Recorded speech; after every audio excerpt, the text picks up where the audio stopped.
What you are about to hear is the story of María and Andrés, two souls bound by a forbidden love on a grand Spanish hacienda. Separated by class and fate, they risked everything to be together in a world determined to keep them apart. In the grand hacienda of Don Ram de la Vega, life moves with the rhythm of tradition and power, every action ruled by the unspoken codes of colonial Spain. The sprawling estate is a world unto itself, surrounded by fields that stretch as far as the eye can see, with lush gardens and grand archways that speak to the wealth and influence of the de la Vega family. It's in this world of rigid hierarchy and opulence that María de la Vega, Don Ram's only daughter, lives a sheltered life, her every move monitored, her every choice made for her. María is a young woman of rare beauty and fierce intelligence, but her spirit is stifled by the expectations placed upon her. Don Ram, a proud and unyielding man, has meticulously planned her future. She is to marry someone of high status, a suitor carefully chosen to strengthen alliances and fortify their family's standing. It's a future that María knows well, yet it leaves her yearning for something more, something undefined yet powerful, a longing that pulls at her soul. Then there's Andrés, a man of the earth, born to a life of labor. His hands are roughened by years of work on the hacienda, and his eyes, dark and intense, reflect the weight of his life. Andrés has always kept his head low, knowing that his place is among the workers, hidden in the shadows of the grand estate. Yet there's a quiet strength about him, a dignity that sets him apart. Known for his kindness and wisdom, Andrés is respected among his fellow workers, and he often finds solace in the simple beauty of the land that has been his world. One late afternoon, fate brings María and Andrés together in a way neither could have foreseen. María wanders beyond the manicured gardens, seeking a moment of peace away from the eyes of the household staff. She walks along the edge of the estate, where the wildflowers bloom untamed, and the air is filled with the scent of earth and sun. It's here, away from the grandeur of the hacienda, that she encounters Andrés, who is repairing a fence damaged by a recent storm. For a moment, they are both startled, worlds colliding in a shared gaze. Mary's heart pounds as she looks into Andrés's eyes, seeing a depth and warmth she's never known. Andrés, equally taken aback, feels an inexplicable pull toward her, a spark of connection that defies the boundaries of their separate lives. They exchange only a few polite words, yet the air between them is charged, a silent understanding passing in that brief moment. Over the next weeks, María finds herself returning to that hidden edge of the estate, drawn by a force she cannot resist. Each time, she hopes to see Andrés to share even the smallest conversation. Their meetings are initially brief and guarded, bound by formality and the knowledge of the impossibility of their bond. Yet with each encounter, the walls between them begin to crumble. They speak of small things at first, the weather, the crops, the daily rhythms of the hacienda, but soon their conversations deepen. Andrés speaks to her of the land, of the resilience of the people who work it, and of his dreams that reach beyond the fields. María, in turn, confides in him her own frustrations, her longing for freedom, and her dread of the future her father has set for her. In these moments, María feels more alive than she ever has within the confines of her family's world. Andrés listens with a quiet intensity, his heart aching with each word she shares, for he knows the risks they both take by simply being together. The seasons begin to shift, and with them, María and Andrés's connection deepens. They meet in secret, in places only the two of them know, under the shade of the old oak tree by the river, in the hollow of a hidden grove, and once, even in the deserted chapel, at the edge of the hacienda grounds. Every encounter is filled with a mix of elation and fear, for they know the consequences if they are caught. For María, these stolen moments are an escape from the expectations that suffocate her. For Anders, they are a taste of a world he never believed he could belong to. A world defined by something far more profound than duty or loyalty, a world of love. One night, under the glow of a full moon, Mara sneaks out of her family's grand house, slipping past the guards with the grace of someone well-versed in the art of secrecy. She finds Anders waiting by the river, his silhouette framed against the silver light that dances on the water. They speak little, for words have become unnecessary. Anders takes her hand, roughened from years of labor, yet gentle as he touches her. In that quiet moment, they share their first kiss, a kiss filled with the unspoken promises and impossible dreams that they both carry in their hearts. The nights that follow are a blur of stolen glances and hurried embraces, moments that are at once exhilarating and heart-wrenching. They know that their love, as real and powerful as it feels, is something the world around them will never accept. Mara's father, Donram, is a man of unyielding pride, a man who would never allow his daughter to be with someone of Anders' station. Yet Mara and Anders are bound by a love that feels as inevitable as the sunrise, as eternal as the stars. But reality has a way of intruding upon even the most beautiful dreams. Rumors begin to swirl within the household and the village nearby.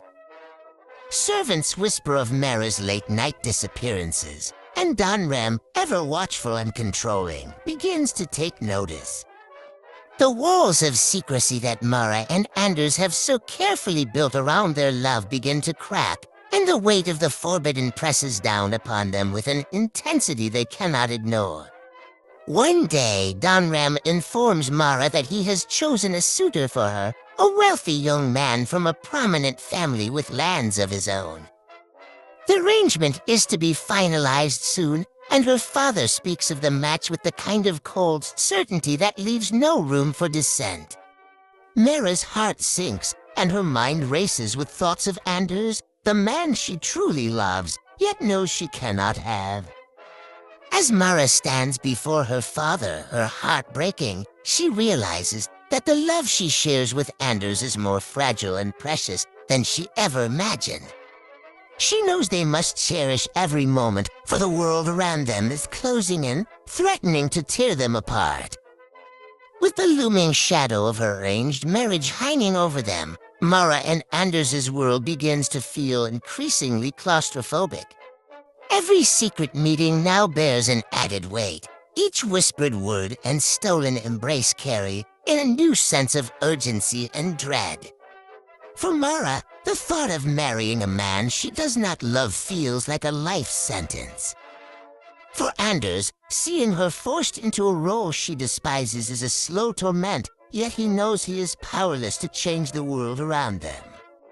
Their encounters grow bolder and more desperate, as if by loving each other fiercely, they can somehow defy the future that awaits them.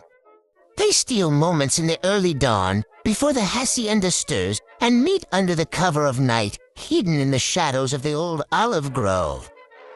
Anders speaks to Mara of leaving, of escaping together into a world where they might be free to love without consequence. But even as he speaks, he knows that leaving is easier said than done. Mara's father's reach extends far, and the world outside the hacienda is filled with its own dangers.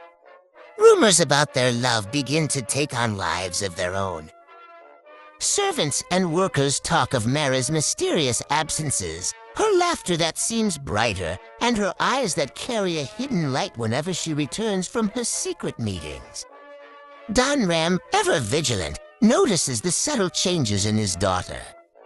Suspicion fills his heart, and he orders the household staff to keep an even closer watch on her, though he says nothing of his suspicions to Mara herself. He is a man of calculation, preferring to gather proof before acting on his concerns. One evening, Mara and Anders meet by the hacienda's secluded garden, where the flowers bloom wildly and the moonlight casts a gentle glow over everything. As they embrace, Mara confesses her fear. Her father has spoken of moving forward with her engagement in a matter of weeks.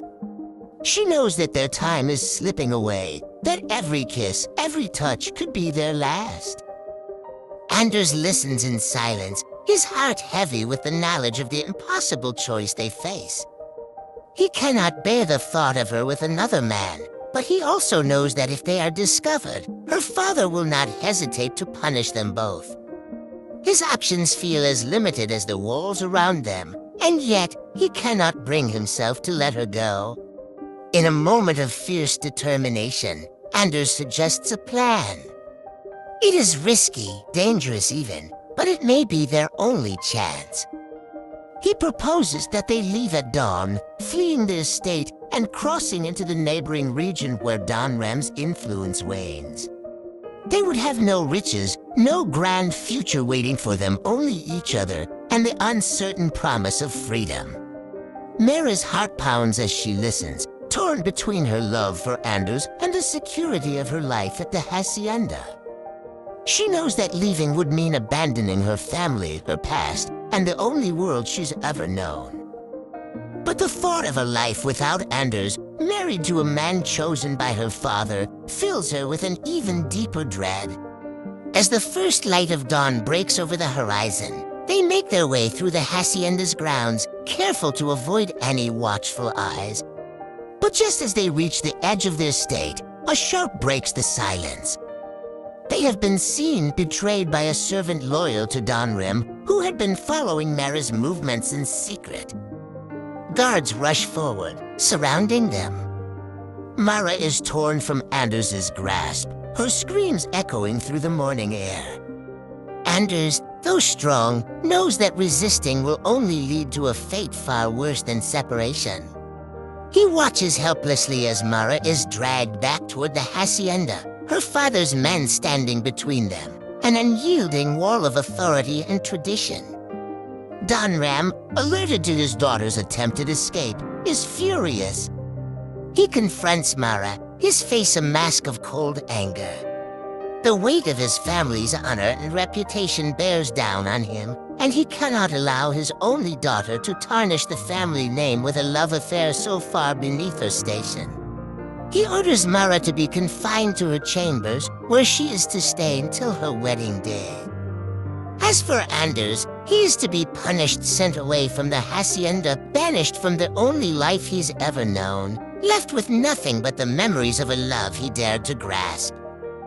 As Mara weeps alone in her room, her thoughts turn to Anders, to the life they might have shared, to the dream that now seems as fleeting as the morning mist.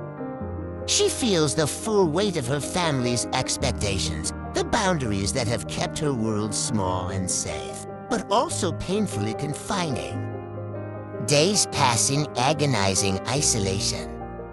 Mara is kept under strict watch, her room a gilded prison from which she can see the vast expanse of her father's lands, but not escape them. Each night, she dreams of Anders, the warmth of his touch, the promises they whispered beneath the stars. The pain of separation is a constant ache in her chest, and the thought of an impending marriage to a man she does not love fills her with despair. The hacienda, once her home, now feels like a place of sorrow and entrapment. Meanwhile, Anders is banished to the outskirts of the estate, forbidden from stepping foot on the hacienda grounds again. He makes a meager living in a neighboring village, but his thoughts are never far from Mara. The separation torments him, and he struggles to adjust to a life without her presence. Nights are sleepless, haunted by memories of their time together and the thought that he may never see her again. Yet, despite his circumstances, his love for Mara remains unbreakable, a beacon in his heart guiding him through the darkness. One evening, as Mara sits by her window, gazing out at the distant hills, she notices a figure moving among the trees near the edge of the hacienda grounds. Her heart races as she recognizes the silhouette. It is Anders, risking everything to come close to her one last time. He signals to her, a gesture filled with urgency and longing, and she knows that this might be their only chance to say goodbye. Determined, Mara sneaks out of her room under the cover of night, avoiding the household staff and her father's guards. She moves quietly, her heart pounding with a mixture of fear and exhilaration. When she finally reaches the edge of the estate, Anders is there, waiting for her beneath the shadows of the trees. They embrace, their words spilling out in whispers, full of sorrow and longing. In that moment, their love is all that matters. Nothing else exists but each other. Anders, seeing the pain in her eyes, tells Mara that he cannot bear to leave her to a life she does not want. He proposes that they run away together, leaving behind a world that has kept them apart. They would live simply, perhaps as outcasts, but they would be free together at last. Mara's heart swells with the possibility of a life with Anders, free from her father's expectations and society's constraints. Yet, she knows that leaving would mean abandoning her family and the life she has always known. As they stand on the precipice of a decision that will change their lives forever, the sound of footsteps and raised voices shatters the moment. Her father's men have discovered them. With no time to escape, Anders holds Mara close, their final embrace filled with a love that transcends their separation, their struggles, and the inevitable fate that awaits them. Don Rem arrives, furious, his pride and reputation shattered by his daughter's disobedience. In a final act of defiance, Mara declares her love for Anders, unashamed and unwavering, before her father and his men. Don Ram, unable to tolerate such a scandal, orders Anders' permanent exile from the region, ensuring they will never meet again. As Anders is led away, Mara's heart breaks. Yet in her soul, she knows that their love, though forbidden, will live on in her memories, a love that defined her, that gave her a taste of freedom, a glimpse of happiness. And a love so powerful that no distance or social boundary could ever erase it. Years pass, and though they are separated by miles and by the demands of society, Mara holds onto the memory of Anders. She lives her life, dutiful and resigned, but her heart remains with him, forever bound by a love that defied the world they were born into. She never forgets those nights beneath the stars, the promises they made, and the way his touch made her feel truly alive. And in quiet moments, she whispers his name to the wind, knowing that somewhere, somehow, he feels her love still.